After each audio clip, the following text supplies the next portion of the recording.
Vamos em frente, mais um destaque. Os marqueteiros da equipe de Lula pretendem criar uma nova logomarca para o petista com a cor vermelha. Nesta segunda-feira começaram a circular nas redes sociais imagens que trazem o slogan Governo Federal, União e Reconstrução, com o possível novo lema.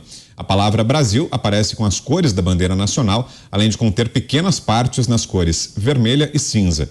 Segundo o Globo, Lula ainda não definiu qual será a marca escolhida para representá-lo. Rodrigo Constantino, que tipo de mensagem transmite essa possível mudança, Constantino? Afinal de contas, né? No marketing isso é sempre um lema, né? A marca já fala, né? Antes de qualquer lema, a tipografia, né? Os sinais visuais todos, eles levam uma mensagem. Essa escolha da cor vermelha na logomarca de Lula também transmite uma mensagem? Qual seria? Com certeza transmite, Brown, não é algo fortuito, né?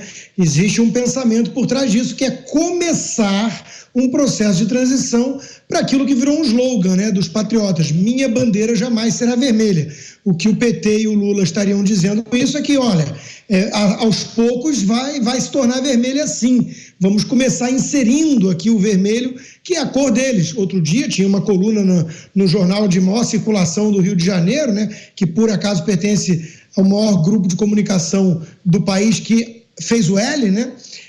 E estava dizendo isso, né? Vamos parar com esse preconceito com o vermelho. É o vermelho da paixão, é o vermelho do Natal, do Papai Noel, é o vermelho do socialismo, né? A colunista soltou lá, né?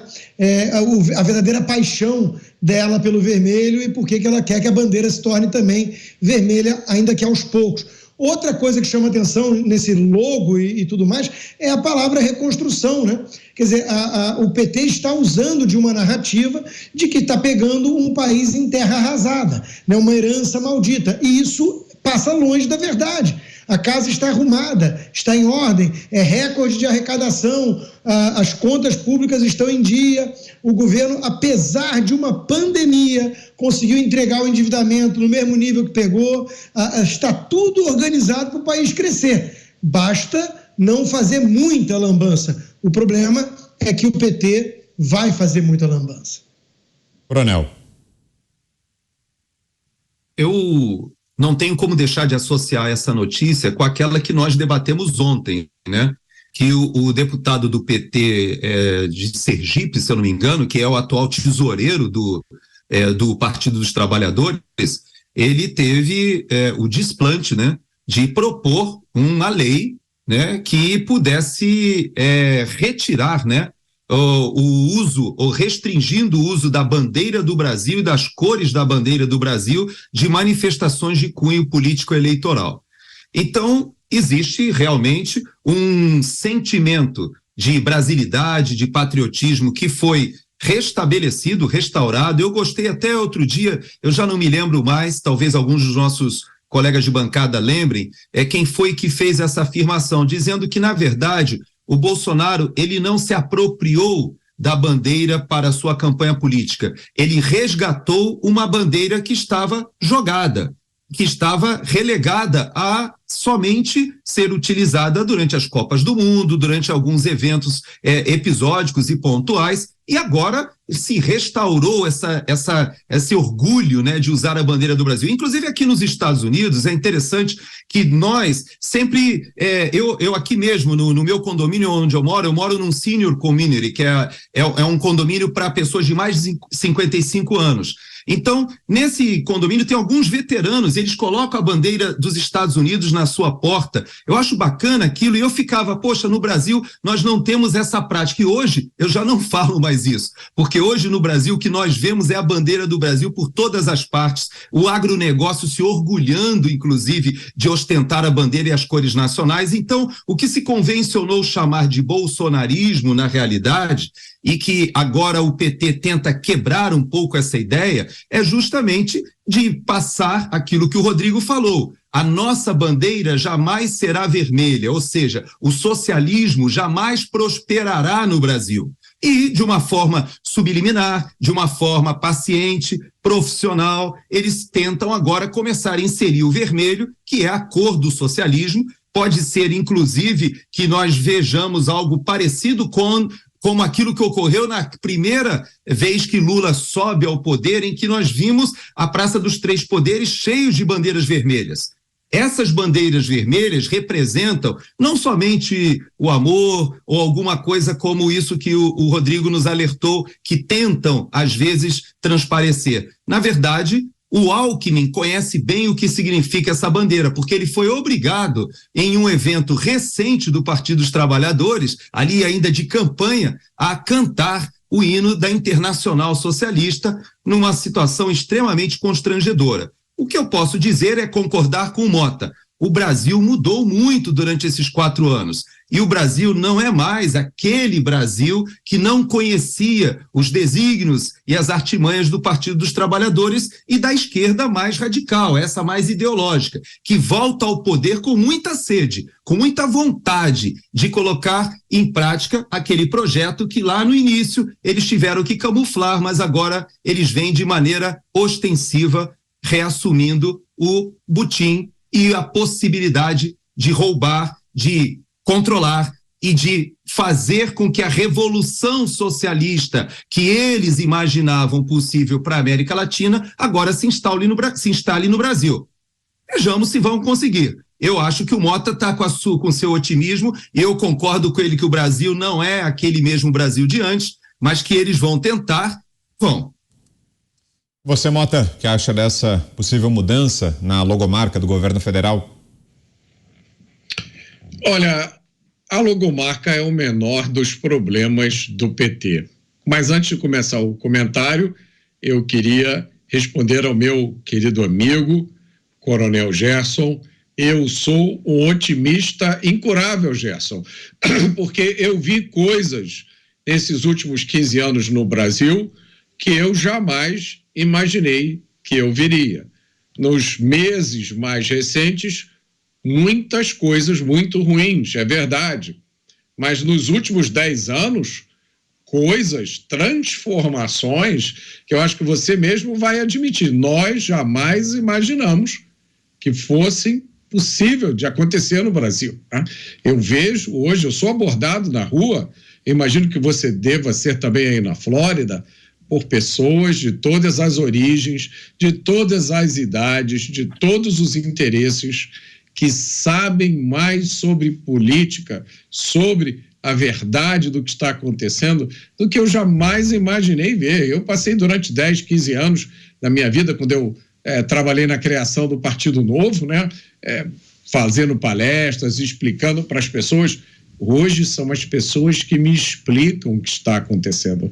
Essa é uma mudança irreversível, na minha opinião, irrefreável.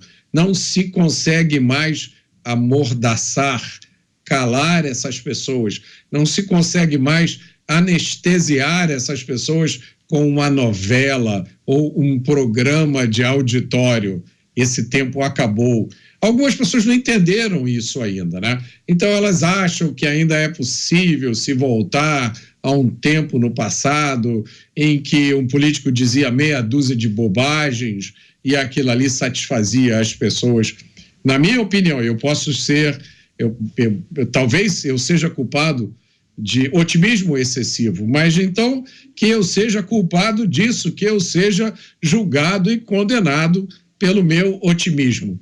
Mas essa é a minha opinião. Na minha opinião, as dificuldades que nós estamos vivendo no Brasil são dificuldades passageiras, transitórias, que estão no caminho da nossa transformação numa grande nação, como o nosso querido Fernão Lara Mesquita sempre gosta de lembrar que aconteceu com os Estados Unidos no início do século XX. Os Estados Unidos, no início do século XX, eram um país onde a corrupção predominava na política.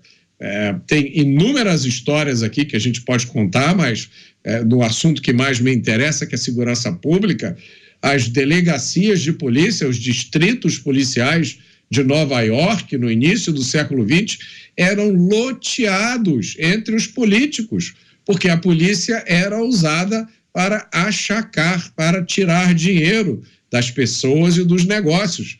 Isso aconteceu nos Estados Unidos da América no início do século XX. Então, O Brasil está passando por um processo. Nada que é bom, nada que é valioso vem sem sacrifício. Então, essa é só para clarificar a minha posição explicitamente otimista. Agora, voltando ao assunto, a logomarca é o menor dos problemas do PT, né? A gente sempre precisa lembrar que propaganda é um dos instrumentos principais de todos os regimes totalitários. Na década de 1920, aconteceu na Rússia, na União Soviética, um dos maiores desastres humanitários da história.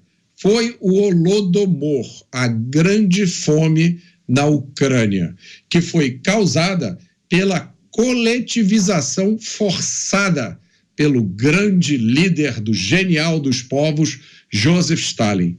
Morreram 5 milhões de pessoas de fome. Há casos documentados de canibalismo. Tamanho era o desespero das pessoas. E até hoje é possível você encontrar quem defenda o projeto da União Soviética, quem diga que Stalin realmente foi o grande líder genial dos povos. E aí está a importância de ter uma máquina de propaganda ideológica eficiente e onipresente. É preciso ter as cores certas, ter os logos, os símbolos, tudo certinho. Agora vamos lembrar só uma coisa. Aqui no Rio de Janeiro, e eu acho que em outras cidades do mundo, quando o mar está perigoso, os salva-vidas colocam bandeiras vermelhas. Porque vermelho é a cor do perigo. Vermelho é a cor do sangue. Vermelho é a cor das milhares de pessoas que tiveram as suas cabeças cortadas na grande Revolução Francesa, que ia tornar todo mundo igual.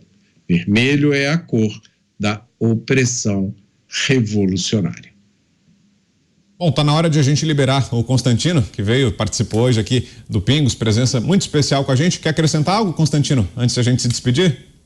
Brown, eu gostei muito dessa discussão sobre otimismo ou não, porque um escritor conservador que eu gosto muito, Tom Wolfe, né, já faleceu, ele dizia que o conservador é um liberal que foi assaltado na noite anterior.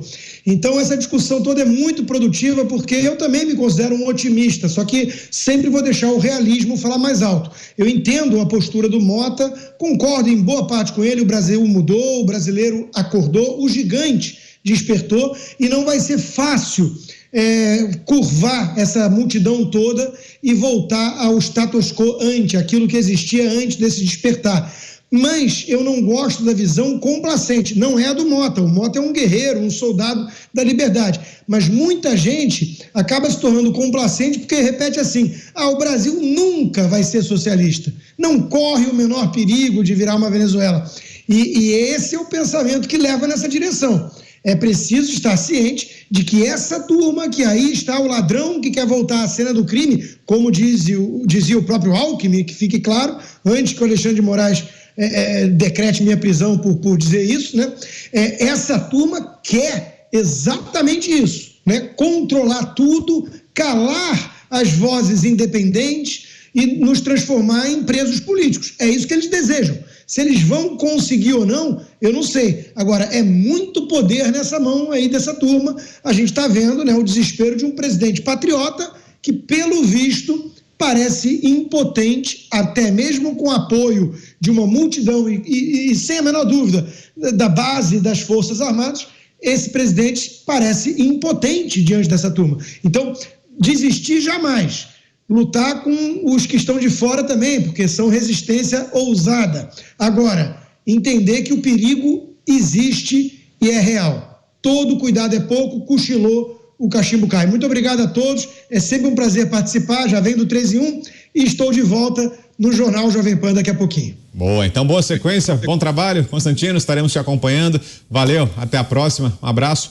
Coronel Gerson Gomes quer completar também, né, Coronel? Temos mais 30 segundinhos, por favor.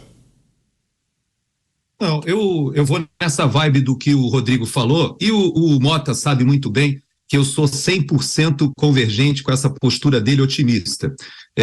Eu ressaltei o que está acontecendo no Brasil, particularmente com o processo de imigração que nós estamos estamos vendo como um alerta de que nós teremos anos difíceis. Nós teremos anos difíceis na economia, teremos anos difíceis, inclusive, na área política também, mas eu estou 100% fechado com o Mota. Eu creio que o Brasil está num momento de consciência política que é irreversível. E não adianta colocar um pouquinho de vermelho na logomarca. Eu creio sim que esse grupo de brasileiros que tomou essa consciência sabem muito bem o perigo da cor vermelha, como o Mota alertou muito bem. E também sou um otimista de que nós vamos sair desse novo período que parece que se avizinha, vamos sair muito mais fortes e vamos emergir dessa situação. E faço uma ressalva rápida. Quando eu falei sobre a lei que foi modificada das estatais, essa lei foi modificada no governo Temer. Então, na verdade, o presidente Bolsonaro ele cumpriu cabalmente a lei, mas quem fez essa reação de tentar frear essa volúpia política em cima das estatais foi o próprio presidente Temer, ex-presidente Temer, que foi vice da Dilma e viu que aquela escalada de corrupção não poderia prosperar e fez essa travada, esse freio de arrumação. Verdade seja dita, e por dever de justiça, foi lá no governo Temer que começou esse freio de arrumação nas estatais brasileiras.